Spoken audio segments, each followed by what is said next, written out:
Hi friends, welcome to Zeenath's world.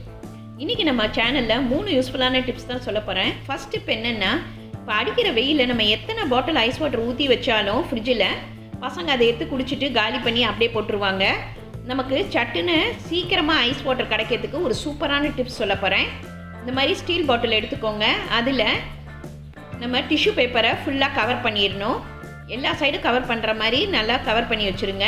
இப்போ அது மேலே நம்ம ஒரு கிளாஸ் தண்ணி எடுத்து ஃபுல்லாக அதில் தெளித்து விட்டுருங்க. இப்போ அந்த டிஷ்யூ பேப்பர் மேலே நல்லா தண்ணியை தெளித்து விடுங்க. இந்த மாதிரி நம்ம தண்ணியை தெளிக்கிறதுனால அந்த டிஷ்யூ பேப்பர் அந்த பாட்டிலோட நல்லா ஒட்டிக்கும்.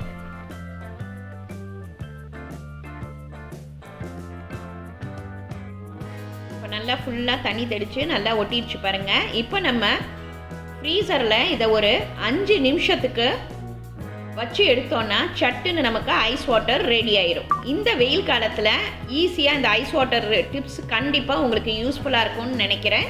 ட்ரை பண்ணி பார்த்துட்டு சொல்லுங்கள். செகண்ட் டிப் என்னென்னா, இந்த மாதிரி ஒரு கப்புலேருந்து இன்னொரு கப்பில் நம்ம காஃபி ஏதாவது ஊற்றணுன்னா அப்படியே கீழே சிந்திடும். அப்படி சிந்தாமல் இருக்கிறதுக்கு ஒரு சூப்பரான டிப்ஸ் சொல்கிறேன் பாருங்கள். நம்ம வீட்டில் இருக்க ஒரு ஸ்பூன் எடுத்துக்கோங்க. அதை இந்த மாதிரி திருப்பி வச்சுட்டு இந்த மாதிரி நம்ம இப்போ ஊற்றினோன்னா தண்ணியோ இல்லை காஃபியோ பாலோ எதுவுமே கீழே சிந்தவே சிந்தாது.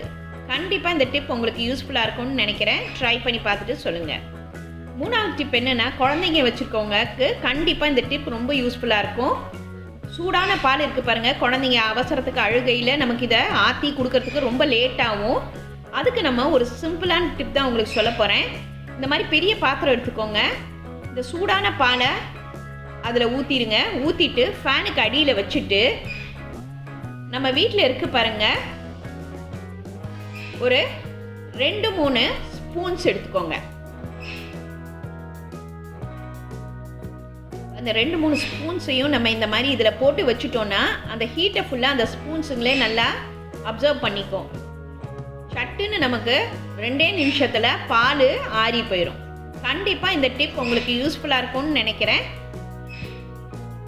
இந்த 3 டிப்புமே உங்களுக்கு ரொம்ப யூஸ்ஃபுல்லாக இருக்கும்னு நினைக்கிறேன். ட்ரை பண்ணி பார்த்துட்டு சொல்லுங்கள். தேங்க்யூ.